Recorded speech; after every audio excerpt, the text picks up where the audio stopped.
How's it going, YouTube? It's your boy Ron, and welcome back to another episode of Let's Play Pikmin 2. In the last episode, we headed back to the Valley of Repose and focused more on the above ground. We took care of a lot of treasures and also cleared up a lot more pathways.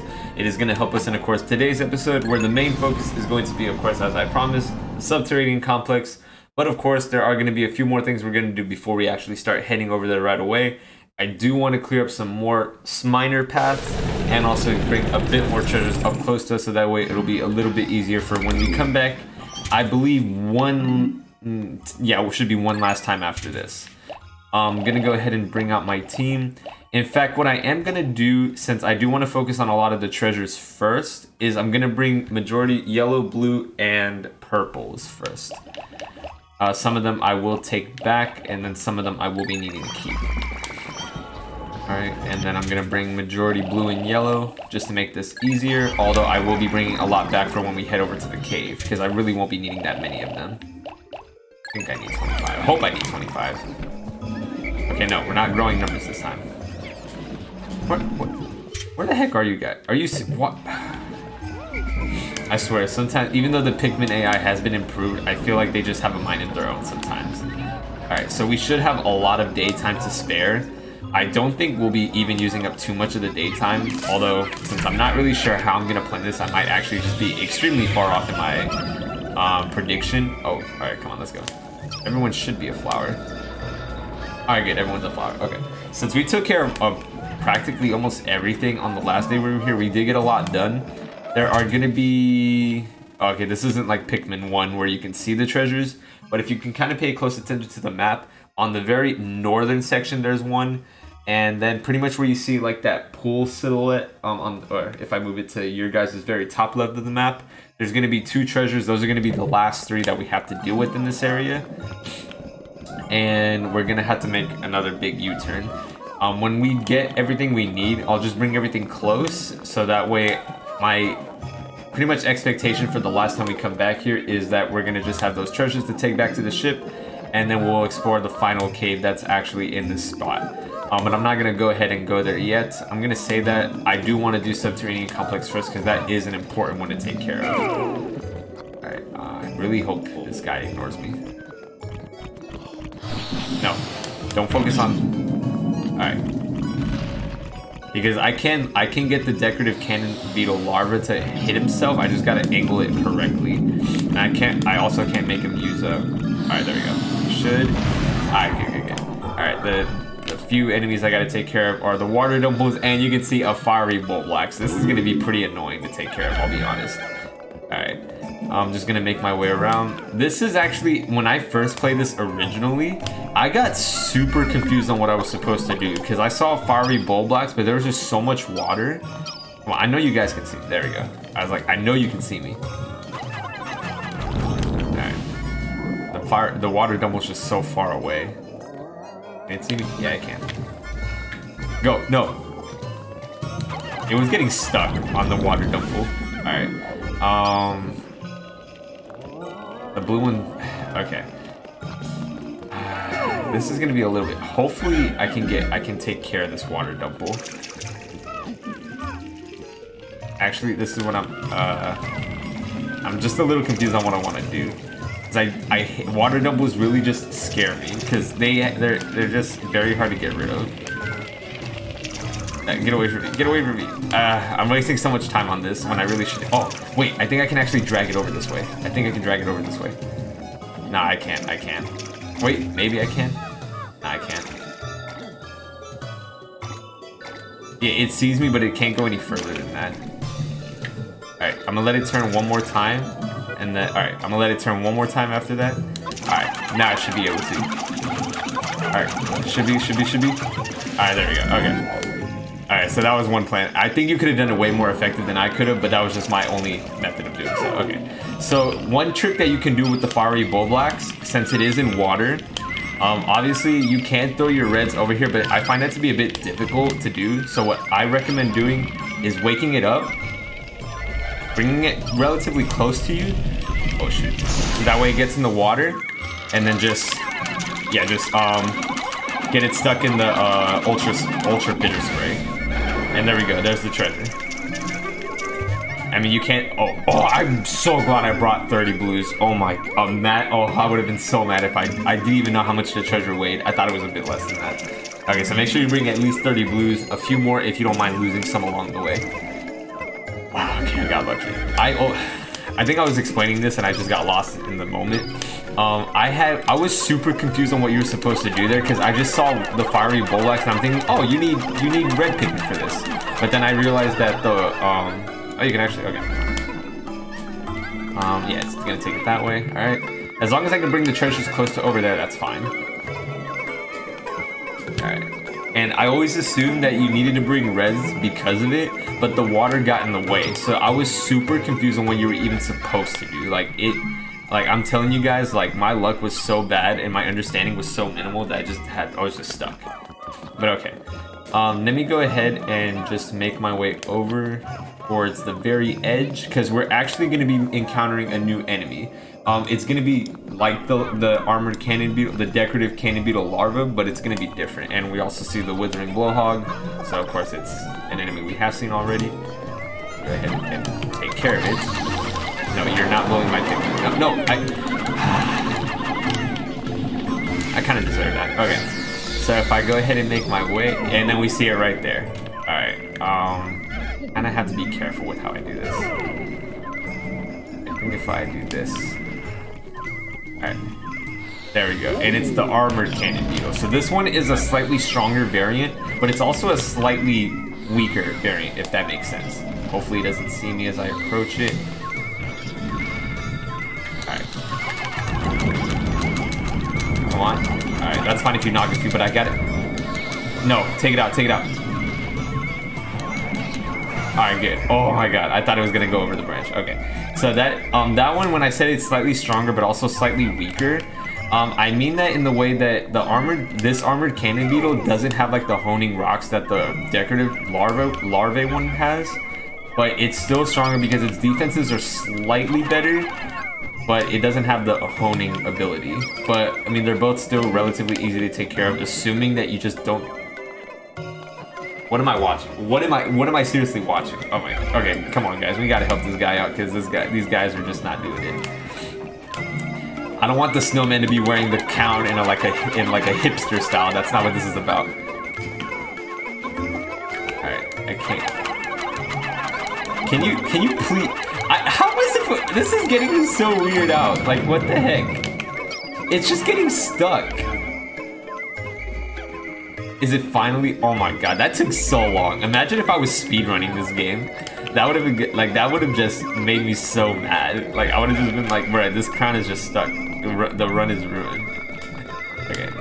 I'm just gonna go ahead and build the bridge part to this, and then we can go ahead and start making our way over. Actually, the next time I come back, I should have enough time. Oh wait, but the bridge should be done pretty soon. I'm just gonna let these guys just take it. Might as well, even though I'm just gonna get it close to there. All right, and I shouldn't really have to explain this because you guys can already see it right there. But that is gonna be the next new location for us. But like I said, I'm not gonna go there yet just because there's no point in going there right now. Okay, I like how I was getting stuck on the ground. That was great.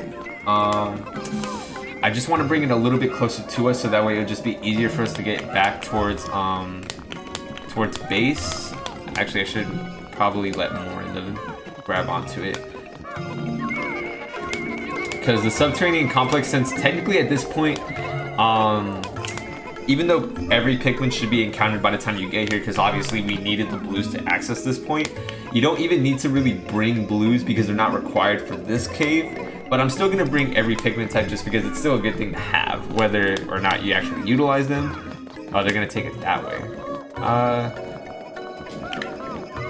Honestly, that works too. I don't mind that. Let me just... I'll take little by little. And if they take it to the base, that works out. The water dumple's just trying to get to it. And no luck for you. You will starve, water dumple. Die in the atmosphere of this world because you cannot eat. Okay, enough of that. Let me actually bring some of my Pikmin onto these guys, and everyone should be accounted for. Everyone's here. Of course, this is why you always check the minimap. Notice how I said everyone should be accounted for, and then these slackers are just chilling right over here. Let's go, guys. Come on. Why did you guys think it was a good idea to just chill there? Alright. Honestly, the whole scary part of this day was going to be that I would have lost Pikmin to that section over there. Because like I said, when I first played this game, I was super stuck on that part. Like, I think I spent a whole day just trying to figure out what I was supposed to do, and I still didn't even get the treasure. Because, I'm telling you guys, when I first played this, I had pea-sized brain written all over me. Alright, the crown is literally, like, right next to us. Alright. Alright, I did waste almost a whole day trying to grab, like, 3 treasures. No big deal. As long as they're here, then that's fine. I can just spend the remaining day just grabbing them and then going to the cave and then just completing the Valley of Repose, so that's not a big deal. Alright, so what I want to do is bring 15 whites, because I'm still going to be needing white Pikmin. I'm definitely not going to be needing this much blue, so I'm going to just put back majority of them. I'm just going to put 20 of them back. I still want some. And of course, pretty much all the flower Pikmin go. This game is great. I'm gonna just have 20 yellows instead. I don't think I need that many, but I do want to bring a majority of the reds since I don't have any. 25. I have 9. No, guys, we're not worrying about that. So I have 90 Pikmin. How many do I have? 10, 15, 25, 20. Honestly, this is a good number. I'm gonna stick with it. A lot of the times you can bring 100 Pikmin, and sometimes even that will be a better option for you, just depending on how your playstyle is. I could have brought more purples, but I honestly didn't need to bring that many. As long as you have a minimum of 20, you should be fine in pretty much any cave you go to, and sometimes most of the caves will have like the ivory and or the violet candy pop boots for you to use. So it's always a good idea just to make sure that you have a good number of both. It's recommended to at least, depending on the hazard that's involved, since water isn't involved, we didn't even need to bring blues, but like I said, I just like bringing them just to have them along for the journey. Just like to have all the Pikmin with me. And sometimes, depending on, like, sometimes the Pikmin numbers you want to increase, it's always good to just get rid of some that aren't going to be needed. It's better to be safe than sorry in that case, because there are certain cases where you do need a specific number, and if you don't happen to have it, then you're pretty much guaranteed to just be like, alright, I can't grab that treasure right now, I'm gonna have to come back again. I don't want to spoil it yet. There will be one cave where that will definitely be the case, and I'm sure for all those who've played this game and are veterans of this one will know which cave I'm talking about, where it's pretty hard to not go in it more than once after certain events. But we'll worry about that later, because now today's focus will be heading into the Subterranean Complex. We will be seeing fire, electric, and poison hazards. No water, like I said. And this one, on a difficulty scale, is medium, borderline hard. Just because we're going to be seeing a lot of new enemies and new hazards that we didn't really encounter too much. The only thing would be close would be the Bulblax Kingdom, but comparing that one to this is a step up. So we're just going to make sure we prepare ourselves, because there is a lot that we're going to be discussing in this cave. There's going to be a lot of things we're going to be introduced to that will be pretty much standard for the rest of the caves that will be coming up. But I'll explain those a lot more as we continue, because this is the cave I do want to take care of first because of, like I said, the treasure that is held in here. Alright, we haven't seen this layout since we were back at the Emergence Cave, honestly. Alright, and alright, so we see some snowy dwarf bulborbs, kind of like the ones that we saw back at Emergence Cave, and a bigger layout. This is a lot of a bigger layout. And we see 2 new enemies. One is going to be the hairy snow... Yes, the hairy snow bulborb. I meant to say the snow bulborb. It's hairy because of the hair on its, I guess, body. That's why I always confuse the name with hairy snow bulborb, but it's just a snowy bulborb. So just make sure that you know that if you wanted to know the name of it. And we see another family we see another family, yes. We see another species that belongs to the snitch bug family, and this one's a little bit different. This one is going to be the bumbling snitch bug. So if you see over here, it's pretty much acts and behaves similar to the swooping snitch bug, but the bumbling snitch bug goes after something else other than your Pikmin.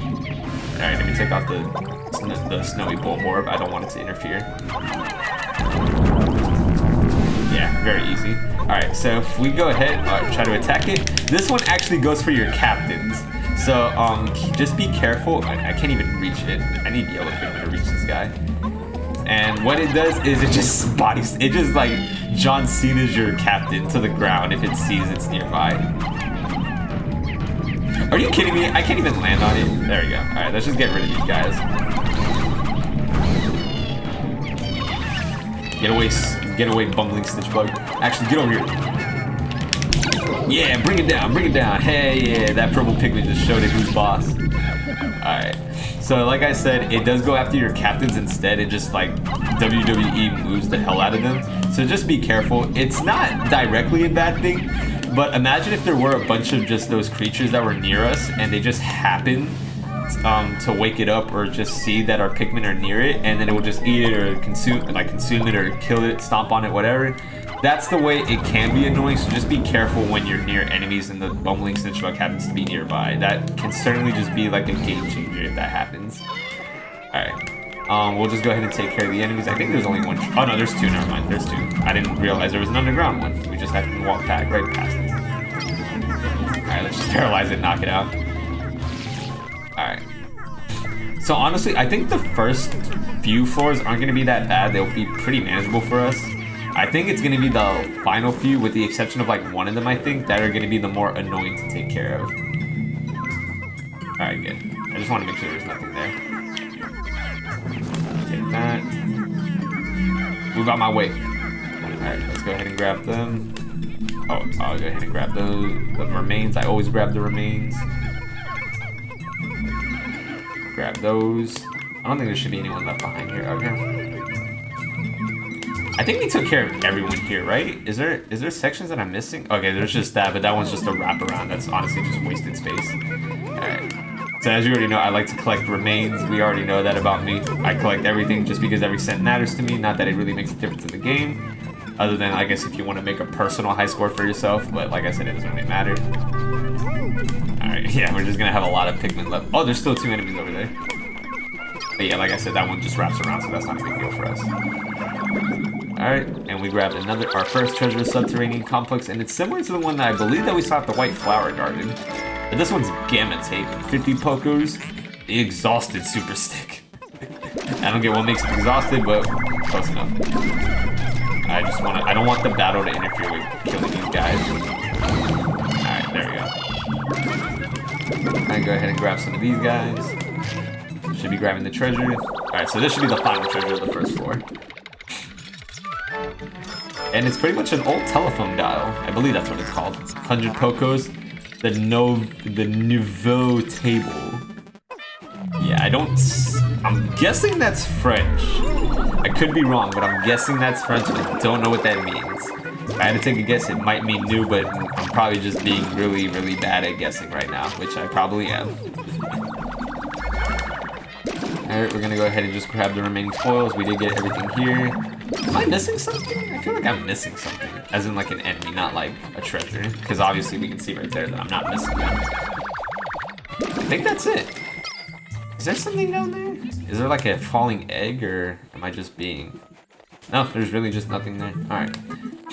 Alright, we're done with the first floor sub-level. We're going to go head on to the next one, and then I believe that'll be it for today's episode, because there are a decent amount of sub-levels here. So I will say this might be the first instance where the next episode might just be dedicated for the final next floors, and then the last one we'll take care of later. I'll see how that pans out, but we are going to do this one, since we have some time to spare. I don't think sub-level 2 has too much of a difficulty. I have to remember how the layout is. If I remember the layout. Maybe. I'm not sure. This is also a new layout for us too. And of course there's a lot of these enemies. Great time to introduce them. These are the careening Digibugs, if I'm remembering that name correctly.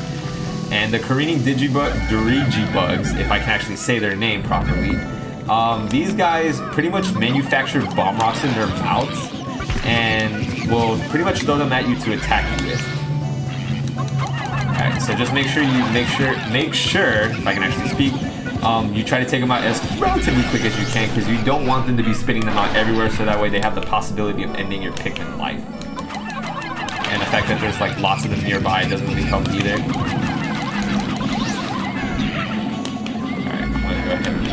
Oh, and also be careful because they can... No, get over here! Okay, so yeah, you gotta have some patience with these guys, just because you want to be careful when attacking them, just because they can cause some havoc if you're not like very careful, and they are also honing in on me, which is kind of annoying. All right, so that should be it. Alright, he's done. And the animation from when they get knocked out is pretty interesting. I don't understand how they form balloons on their bodies like that, but oh my god, the white Pikmin flew to the point where it could have just fallen off the map. That's crazy. Alright, so we took care of all the careening Digibugs, and last one is just a swooping snitch bug that just happens to interfere. Alright, so there should just be these 2 treasures only. Alright, so I will say I thought this was going to be a little bit more difficult just because I thought there was a lot more. I wouldn't be surprised if there's some falling bomb rocks around. Yeah, there's falling bomb rocks, I knew it. Alright, I'm going to go ahead and take care of that. Alright, so nothing over there. We already took care of the falling bomb rock here. I think it's just going to be these guys. I don't think there's anything else here that I missed.